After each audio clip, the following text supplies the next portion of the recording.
Soy Fernando Díaz Villanueva. Hoy es 5 de junio de 2019 y esto es La Contracrónica.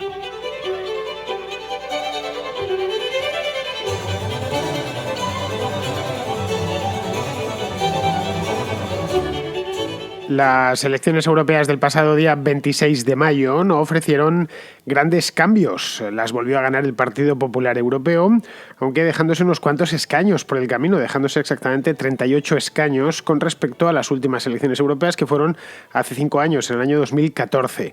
Los socialistas también perdieron, cediendo buena parte de sus diputados a los liberales, al grupo liberal del Parlamento Europeo y al grupo de los verdes.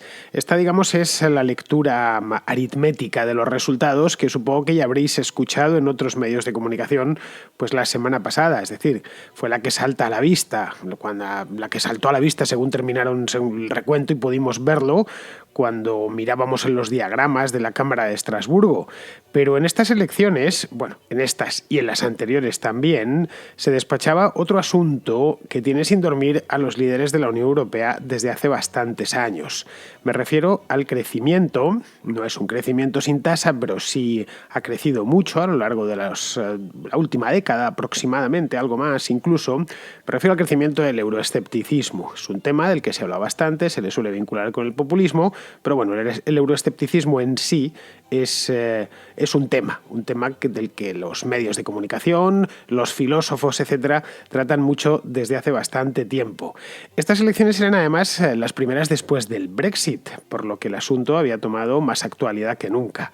En principio los británicos no iban a presentarse, ya que a estas alturas, estamos a día 5 de junio, deberían llevar fuera de la Unión Europea desde hace pues casi 3 meses, desde el 29 de marzo, pero bueno, siguen en la Unión Europea porque les dieron una prórroga que ellos solicitaron y al final pues sus candidaturas se han presentado hasta que se vayan. No sabemos cuándo será, pero bueno, al principio sería por el mes de octubre y en ese momento se reajustarán los escaños del Parlamento.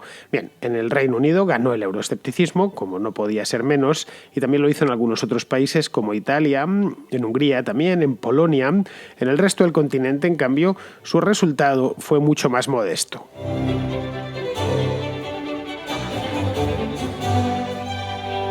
Normalmente se suele hablar de euroescépticos y enfrente de los euroescépticos los europeístas, o euroescepticismo y europeísmo, en un lado y en otro, y además enfrentados sin cuartel.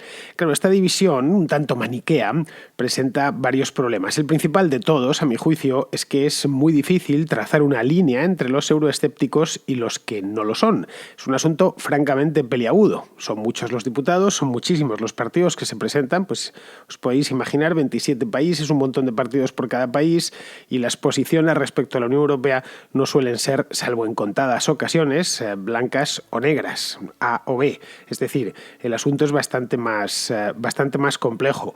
Hay partidos abiertamente europeístas, como suelen ser, por regla general, los del Grupo Socialista, en casi cualquier país que vayamos, Francia, Alemania, España, Italia, incluso el Reino Unido con los laboristas, son abiertamente europeístas. Y otros, como el recién creado Partido del Brexit, el partido que nació pues hace muy poquito, justo para presentarse a estas elecciones y solo en el Reino Unido, pues estos directamente quieren dinamitar la Unión Europea por dentro si pudiesen hacerlo. Bien, estamos ante dos extremos, entre medias hay mucho más. Entre medias, pues reinan los matices. Los conservadores del Grupo Popular, por ejemplo, pues son básicamente europeístas, muy europeístas en algunos casos, y lo mismo sucede con los liberales del Grupo ALDE o del Grupo de los Verdes.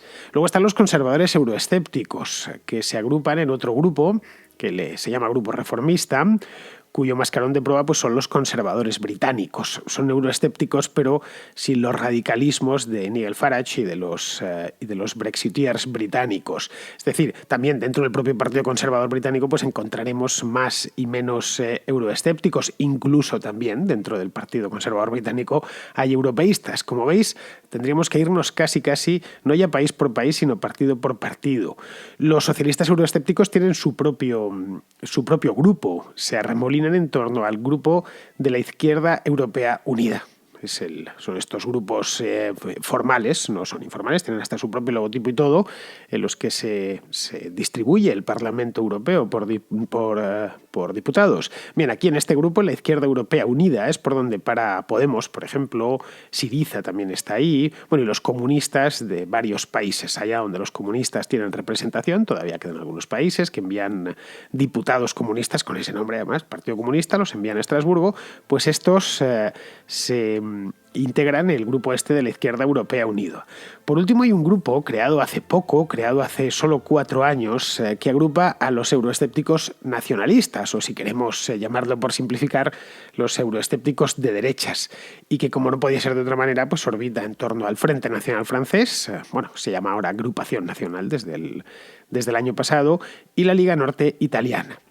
Luego, tras estos, ya estaríamos en un extremo del espectro, pues estarían los euroescépticos pata negra, es decir, Alternative für Deutschland, que es Alternativa por Alemania, pues sería el Movimiento 5 Estrellas en Italia, o Nigel Farage y con su partido del Brexit. Aquí tendríamos los tipos, como os decía antes, que si les diésemos una carga de dinamita y un encendedor, pues dinamitarían el Parlamento, espero que con nadie dentro, y la Unión Europea, si la harían desaparecer si tuviesen una varita mágica. Bien, como veis, no es un asunto para nada sencillo, a pesar de que los medios de comunicación, que entre la falta de tiempo, la falta de documentación y su afición por simplificarlo todo, al final lo despachan en este tipo es europeísta y este otro de aquí es euroescéptico, sin aportar el más mínimo matiz.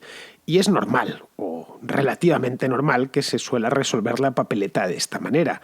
A ver, hay 751 diputados en el Parlamento Europeo. Es un parlamento con muchísimos diputados, son un montón de ellos, distribuidos en 8 grandes grupos de 27 países, 751 diputados de 27 países en 8 grupos que integran decenas de partidos, no sé ni cuántos son. Si me tuviese que poner a contarlos todos país por país, pues no sé ni cuántos me saldrían. Lo mismo nos sale con tranquilidad un centenar de partidos. Un centenar de partidos, cada uno de su padre y de su madre, con su propia agenda y con sus intereses propios, tanto nacionales como de carácter europeo.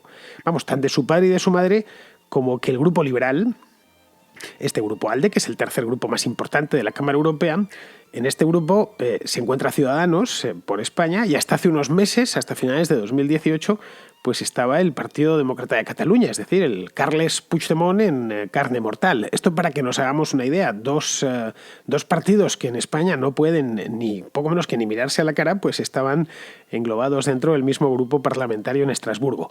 El Partido Demócrata de Cataluña lo expulsaron, pero hasta hace solo unos meses compartían, no Rivera, que no es eurodiputado, pero sí sus eurodiputados y los independentistas catalanes compartían área dentro del Parlamento, por lo menos grupo parlamentario. Bien, ante un panorama, como podéis comprobar, tan complejo, pues la verdad es que cuesta trazar líneas divisorias. Esa es la verdad. Pues, lo ideal sería que fuese fácil. Pues estos son A y estos son B. Y entonces os voy a explicar cómo va esto. Ojalá fuese así. Bueno, no haría falta ni que preparase este programa porque no necesitaría explicar nada, estaría a la vista de todo el mundo. Así que tracemos al menos una principal, que es los que están más o menos a favor de la Unión Europea tal y como están, haciéndole quizá alguna reforma, pero esencialmente están a gusto con lo que tenemos, y los que quieren o practicar reformas profundas dentro de la Unión Europea o directamente liquidarla. Es decir, creo que hoy por hoy es la línea fundamental, la línea divisoria fundamental dentro de la Unión Europea. Es decir, si existe o no existe, por un lado, y por otro, el alcance de las reformas que tiene que llevar a cabo. Esta vez se pensaba que los votantes, como no se vota cada 4 años, sino como cada 5 años, pues da tiempo a que los votantes se lo piensen bastante, más da tiempo a que sucedan más cosas. En 5 años suceden más cosas que en 4. Y además en el ámbito europeo han sucedido unas cuantas importantes en los últimos 5 años. La más importante de todas, indiscutiblemente, ha sido el Brexit, pero no solo. También hemos tenido, por ejemplo, la crisis de los refugiados, que nos ha quedado ya muy atrás, fue en el verano de 2015, hace ya 4 años, pero dentro de la pasada legislatura, y eso puso a la Unión Europea contra las cuerdas. Pues bien, entre una cosa y la otra, se pensaba que esta vez, que en mayo de 2019, los votantes europeos iban a aprovechar la oportunidad para expresar su insatisfacción con la Unión Europea. Es decir, esta es la nuestra, no nos vuelven a engañar, a partir de ahora este mismo día vamos a decirles a los líderes europeos que no creemos más en esto. Es decir, que tanto lo de los refugiados como lo del Brexit iba a hacer crecer como la espuma a los partidos euroescépticos. Pues bien, el sueño de los émulos de Nigel Farage, que es hacerse con 1/3 de la Cámara, lo que les permitiría bloquear el Parlamento, no se ha hecho realidad. Esa es la verdad. Se han quedado algo lejos, no muy lejos, pero sí se han quedado algo lejos. Con la mejor de las cuentas, ya digo que es difícil hacer las cuentas aquí, los diputados euroescépticos serían aproximadamente unos 170, dependiendo de dónde lo miréis, si incluyen a este o al otro, dependiendo del país, etcétera, de lo último que dijo. Bien, aproximadamente quedémonos con este número, unos 170, es decir, el 22% de la Cámara, de la Cámara que salió el 26 de mayo, estoy hablando, podríamos considerarla euroescéptico, formada por euroescépticos. Con la peor de las cuentas, esta es la mejor, con la peor pues se quedarían entre 140 y 150, es decir, un 18 y 19%, dependiendo si incluimos en el bando euroescéptico a los polacos de Ley y Justicia o no lo incluimos. Los polacos de Ley y Justicia, que es el partido gobernante en Polonia, por cierto, es un partido es el más importante del país y el que más militantes tiene. Estos son euroescépticos, pero claro, en tanto que partido de gobierno en su país, pues son propensos a templar gaitas y en ningún momento, está por verse todavía, que quieran sacar a Polonia de la Unión Europea o, esto ya ni de lejos, quieran destruirla desde dentro.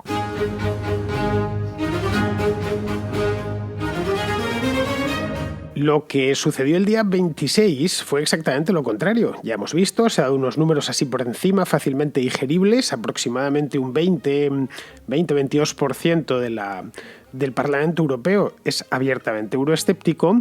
Pues bien, lo que sucedió el 26, el día de las elecciones, es que aumentando la participación, y aumentó bastante, pasó del 42 al 50%, es decir, aumentó nada menos que 8 puntos.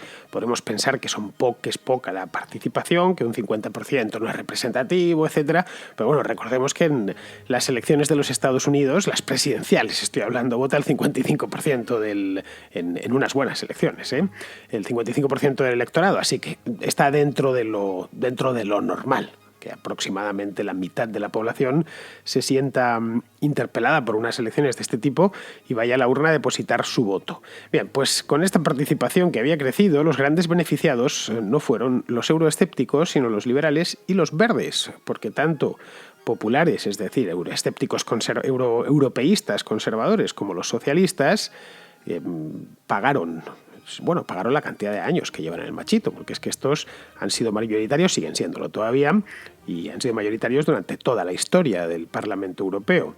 Esto evidentemente va por países, pues estoy hablando de toda la Unión Europea.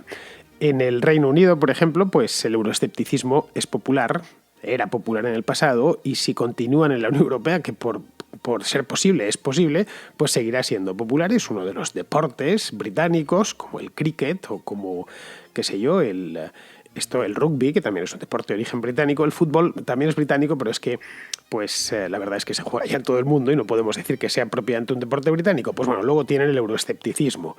Pero claro, el Reino Unido además está virtualmente fuera de la Unión. Tiene un pie dentro y otro pie fuera. Se irá dentro de 6 meses y si no son 6 meses, pues será un año. Pero es difícil que se queden, a no ser que la cosa se les termine de volver loca, que también es posible. Repitan el referéndum, lo ganen los Remainers, los partidarios de quedarse dentro de la Unión Europea. Y bien, y esto me tenga que yo que comer mis palabras, pero en principio están con la información disponible, están con un pie fuera y otro dentro. Mira, aparte del caso británico, las candidaturas euroescépticas superaron el 50% de los votos en 4 países. Uno fue Hungría, que es el país más euroescéptico de la Unión Europea, a pesar de que entró hace poco tiempo y lleva poco más de 10 años dentro de la Unión Europea, pues allí fue el 62% de los votantes escogieron candidaturas euroescépticas. Luego vino Italia con el 56%, luego Polonia con el 53% y la República Checa con el 52%. Como veis, en todos los casos están por encima del 50% y a partir de ahí ya empieza a bajar. En algunos países, el mío, por ejemplo, en España, pues el euroescepticismo es muy, muy pequeño. Estamos hablando de, en función de que queramos o no queramos meter a Vox dentro de los euroescépticos, pues de cifras de un solo guarismo, de una sola cifra. Bien, con todos mis respetos hacia los húngaros y los checos, la verdad es que su representación es muy pequeña, pues son dos países pequeñitos. Es decir, mandan cada uno de ellos 21 diputados a Estrasburgo, es decir, 42 entre ambos, y eso es poco, es decir, solo España tiene 54. Entre la República Checa y Hungría no igualan la representación que tiene España en este Parlamento. Lo que preocupa en Bruselas, ya digo, no es tanto Hungría o como la República Checa, es Polonia y especialmente Italia, porque son países muy grandes, Italia muchísimo. Italia es hoy por hoy, pues después de Alemania, el Reino Unido y Francia, es la cuarta economía de la Unión Europea, la tercera de la zona euro. Y si le sumamos Polonia, que no es una economía tan grande como la italiana, pero pues es un país importante, caray, el más importante del este de Europa, sin ninguna duda, pues suman 124 escaños. Pero claro, aquí me enlazo con lo que os decía antes, el euroescepticismo de Ley y Justicia en Polonia o el de la Liga Norte y el Movimiento 5 Estrellas en Italia es a menudo más retórico que real. Los tres son partidos de gobierno, en Polonia y en Italia. En Polonia el partido de Jarosław Kaczyński pues no quiere sacar al país fuera de la Unión Europea, eso ya os lo he dicho antes, en ningún momento lo ha dicho ni lo dirá. Quieren en todo caso, y eso sí lo han asegurado en un montón de ocasiones, y siempre que se lo preguntan, quieren evitar que la Unión Europea devenga en una federación. Pero claro, no son los únicos. Ya sabéis que hay un proyecto europeo desde hace mucho tiempo de convertir la actual confederación o algo parecido en una federación, es decir, en una especie, entre comillas, de Estados Unidos de Europa. Y esto que lo que supondría pues transferir más soberanía de los Estados miembros a las instituciones europeas. Eso es lo que Jarosław Kaczyński no quiere. Le hace euroescéptico indiscutiblemente. Ahora, no le convierte en algo parecido o exactamente lo mismo que Nigel Farage. Luego los italianos, y esto sí que es un tema más grave, no quieren irse de la Unión Europea, los italianos, a pesar de que pues Salvini, por ejemplo, o Di Maio, del Movimiento 5 Estrellas, están siempre echando pestes de la Unión Europea. En una encuesta de hace un par de meses, solo el 25% de los italianos consultados estaría a favor de un referéndum como el del Reino Unido. El 75% estaba en contra. Y no estoy hablando de salir de la Unión Europea, de convocar un referéndum para salir. Lo que de aquí se puede inferir que en el caso de que se convocase, pues sería todavía menos los que votarían a favor de abandonar la Unión Europea. Vamos, que sería un fracaso absoluto. No sería lo del Reino Unido ni remotamente. Y en cuanto a los líderes, es decir, a Salvini y a Di Maio, pues sí, se llenan la boca de que Europa les angustia, les asfixia, no les deja avanzar, pero son cuestiones más presupuestarias que de convicciones políticas como las que puedan tener los euroescépticos británicos. Son, digamos, de un corte diferente. En otros países grandes, como Alemania, que es el más grande de la Unión, o Francia, los euroescépticos locales, que también existen y son poderosos, todo hay que decirlo. El caso de Francia es el Frente Nacional, la Agrupación Nacional. Al final, claro, después de tantos años llamándose de una manera, pues cuesta acostumbrarse al nuevo nombre. Bueno, pues la Agrupación Nacional y Alternativa por Alemania obtuvieron muy buenos resultados, pero lejos de constituir grandes mayorías. En Alemania, Alternative für Deutschland tuvo que conformarse, lo tengo aquí apuntado, con el 11% de los votos, que está bien, creció con respecto a las últimas elecciones. También es cierto que AfD en el año 2014 era un partido recién nacido. Quedaron incluso por debajo de los verdes. Los verdes sacaron un 13 y pico por ciento. Y luego en Francia, el Frente Nacional, iba a decir otra vez, y lo he vuelto a decir, bueno, ya vemos el Frente Nacional, así nos entendemos todos. Bueno, pues el Frente Nacional ganó con un 23%, lo leeríais por el periódico, Le Pen vuelve a ganar, etcétera. Lo que se ocultaba en los titulares, luego ya en el cuerpo de la noticia sí que lo ponían, es que sí, que había vuelto a ganar, pero con 1,5 puntos menos que en el año 2014. Es decir, que hasta el fenómeno Le Pen o el fenómeno del Frente Nacional en las elecciones francesas se va poco a poco con mucha lentitud diluyendo. Bien, esta es la realidad, 3 años después del Brexit, y se va a celebrar este mismo mes, espero que no se conmemore, pero al menos sí se recordará, el referéndum del Brexit en el Reino Unido. Así que esto es lo que hay. El euroescepticismo se mantiene, pero no consigue crecer. El europeísmo, por su parte, hace tiempo que se esfumó. No hay un europeísmo entusiasta. No lo había cuando yo era niño, y eso sí lo recuerdo, en los años 80, con Delors y todos estos, pero ese hace tiempo que se fue. Y ha sido sustituido por cierto realismo, no mágico precisamente, realismo resignado, como algo así como esto es lo que hay y nos conviene pues estar dentro. Nos conviene más estar dentro que estar fuera, porque fuera hace frío. Y dentro no se está bien del todo, pero la temperatura no es la ideal, pero al menos se está de manera más o menos agradable. Esto es lo que se extrae de la manera más honesta posible, mirando los resultados de lo que pasó el día 26. Luego el Parlamento Europeo ha ganado mucho protagonismo, esa es la verdad, en los últimos años. Es decir, que muchos electores perciben ya el Parlamento Europeo como una herramienta, no diré útil, pero al menos sí como esas herramientas que tenemos en la caja de herramientas, debajo de la mesa, que no utilizamos nunca, pero que justo el día que nos hacen falta las valoramos mucho. Hay muchísima legislación que pasa por ahí y que tiene que ser aprobada en Estrasburgo. El caso de la ley de protección de datos de hace un par de años fue muy comentado, pero no es el único, ¿eh? Otro ejemplo es el mismo Brexit. El acuerdo final, cerrado entre el Consejo y el Reino Unido, tendrá que ser aprobado por el Parlamento Europeo. Con la nueva composición, además, se promete incluso este Parlamento más movido, porque socialistas y populares han perdido la mayoría absoluta que tenían hasta ahora. La mayoría en Estrasburgo es de 376 diputados y tenían 399 exactamente. Ahora tienen 332 socialistas y populares. Luego necesitan los 105 escaños de los liberales o los 69 de los verdes. Hasta ahora la gran coalición, que venía imperando desde tiempos, del Mesozoico, se ha repartido cómodamente los cargos. Los nuevos Spitzenkandidat, que es esto que llaman han utilizado el término alemán para llegar a ser comisario jefe, es decir, para llegar a presidir la comisión, pues los nuevos son Manfred Weber, que es del Partido Popular, y Franz Timmermans, que es del Partido Socialista. Estos van a necesitar un tercero para poder pasar por el Parlamento, que será Verhofstadt, supongo, no lo sé, o podría ser también Bas Eickhout, que es de los Verdes. Verhofstadt no es holandés, es belga. Eickhout es holandés y Timmermans también. Y Weber es alemán. Se veo que el control de los alemanes y los holandeses va a ser absoluto.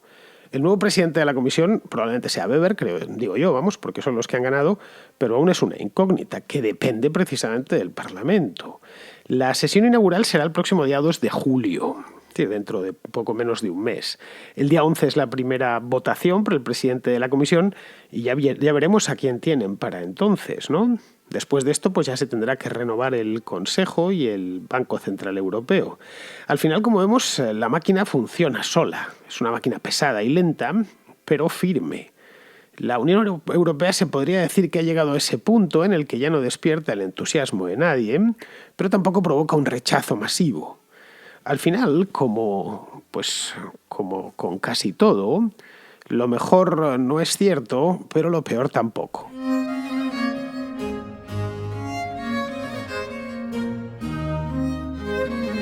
Vamos con las llamadas. Empezamos con Patricia de Valencia, que nos trae una cuestión de tipo eclesiástico. Hola, Fernando, y a todos los oyentes.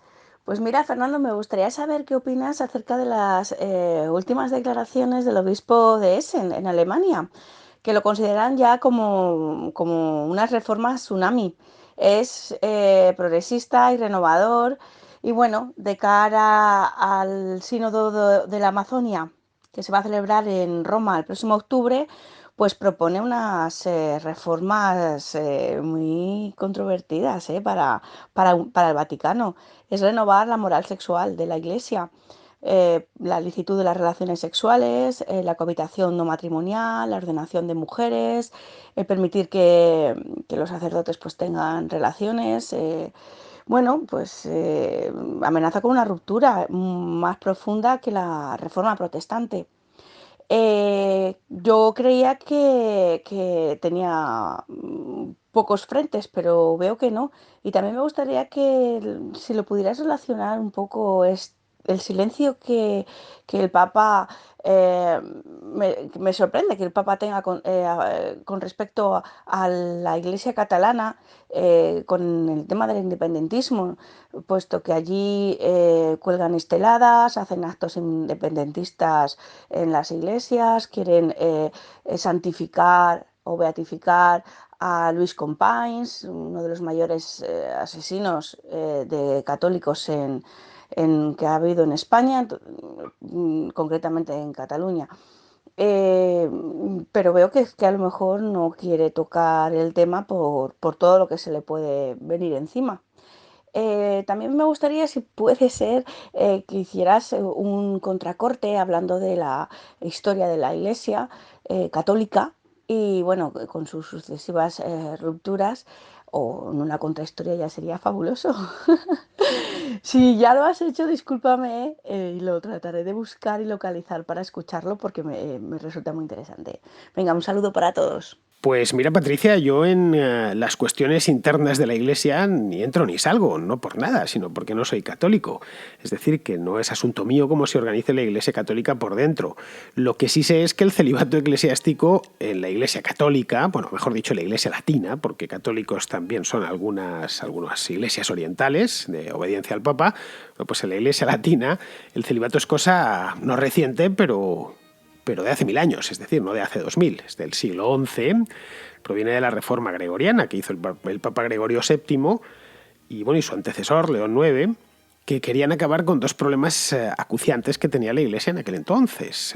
Por un lado estaba la simonía, que era la compra de cargos eclesiásticos, y por otro el nicolaísmo, que era esto mismo, que los curas se casaban, que tenían novias, es decir, que se amancebaban con mujeres y eso les generaba infinidad de problemas.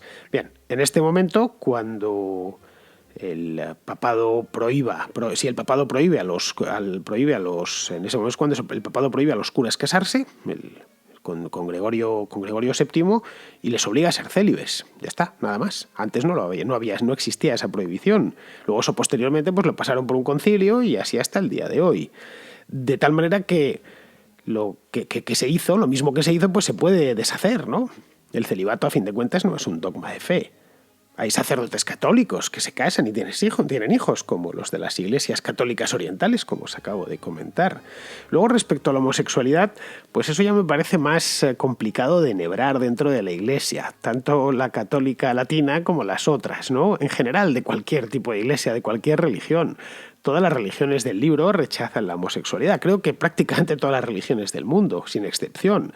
Así que para una reforma de ese tipo, pues tendrían poco menos que crear una religión nueva. El catolicismo no creo que admita una reforma tan profunda. En cuanto a lo del Papa y la Iglesia catalana, este es un tema más político que eclesiástico. A ver, Francisco, más que porteño, parece florentino, pero florentino del siglo XV. Trata de no buscarse un solo enemigo el tipo. Y claro, al final eso es muy difícil. Luego en muchas cosas le terminan dominando sus propias ideas y su visión del mundo.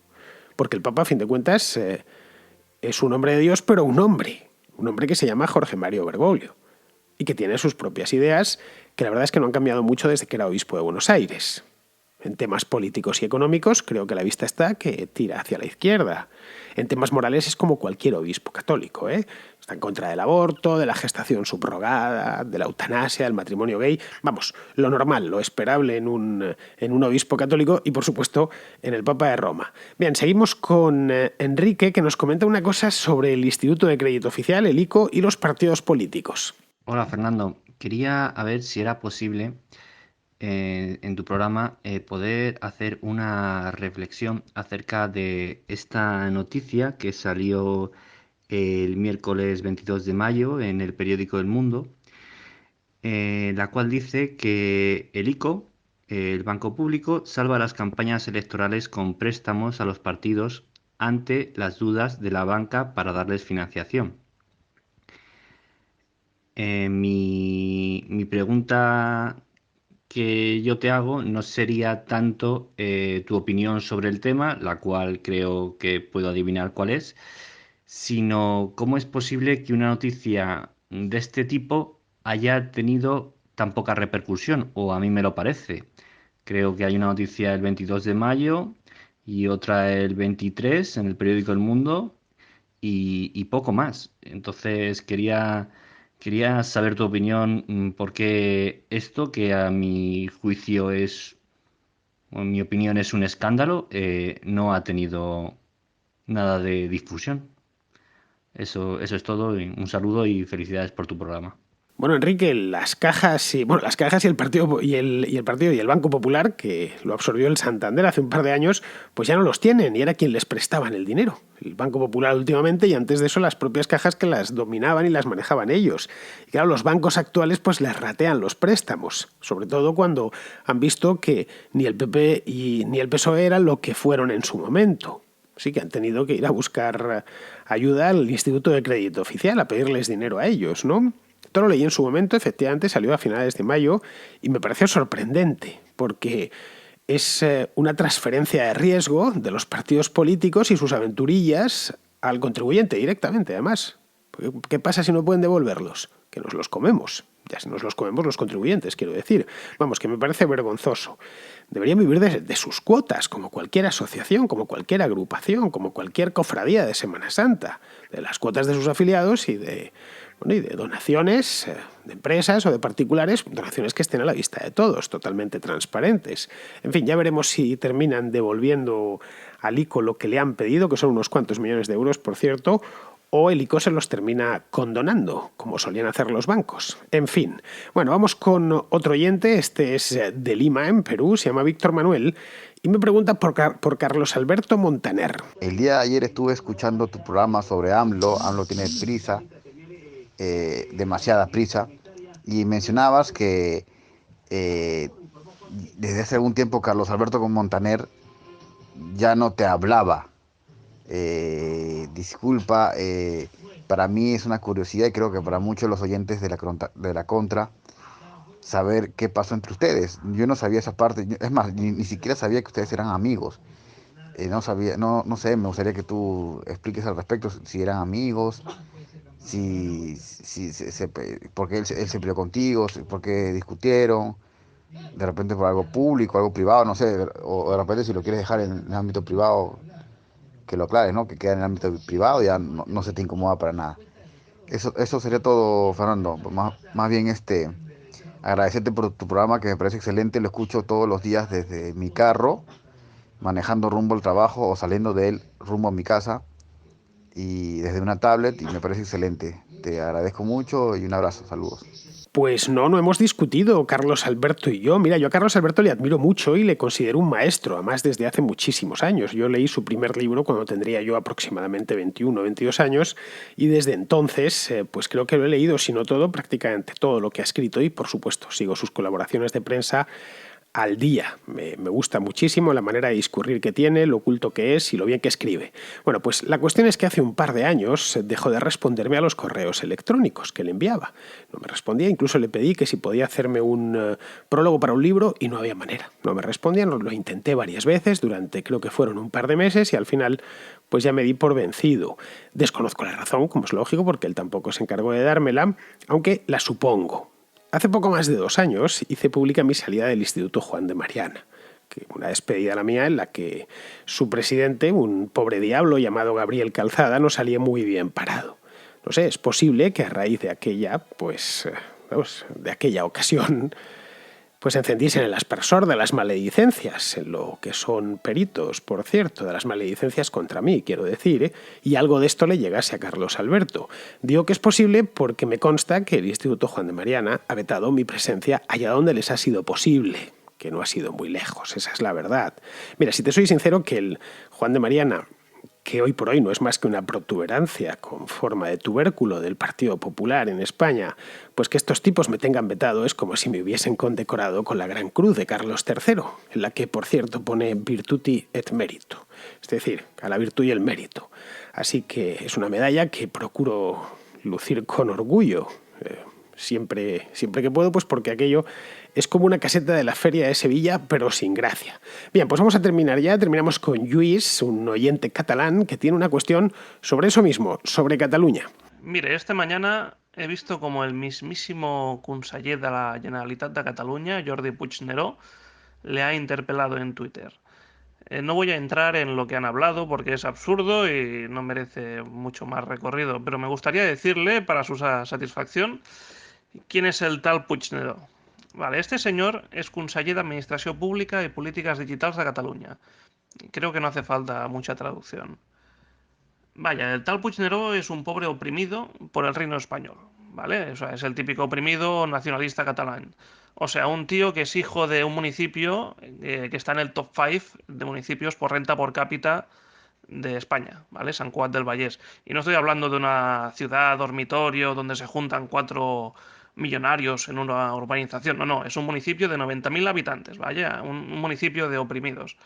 En fin, seguramente el Reino de España pues le hizo exiliar en su día a Inglaterra, donde cursó pues su carrera universitaria, vaya, otra muestra de su opresión. Vaya. Mire, Fernando, yo provengo de una familia con 8 apellidos catalanes, ¿eh? Bueno, concretamente cuento unos 10, y mis raíces pues se remontan por allá a mediados de 1700 hasta donde he podido indagar. Mis ancestros tienen calles en su nombre, barrios, una urbanización y una colina. Así que soy de esos poquísimos privilegiados que puede despacharse a gusto contra el nacionalcatolicismo, sin que me quiten el carné de catalán. Bueno, aunque el carné de buen catalán, pues hace tiempo que no lo tengo.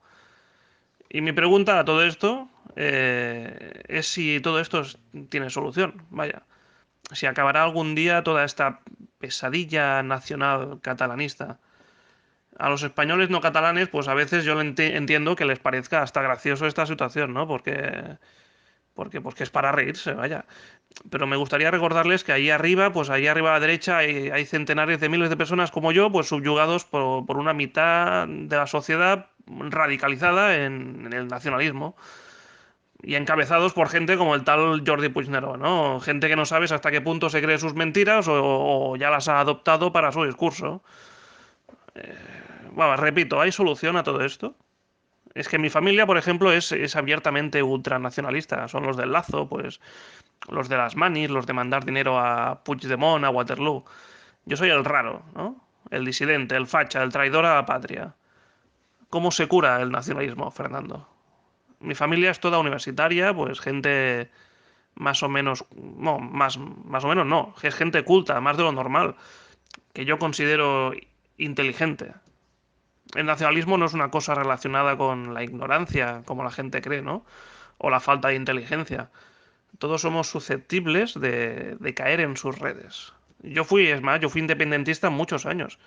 Sí, sí. En mi adolescencia, claro. Quien no es un poco revolucionario, ¿no? En su adolescencia.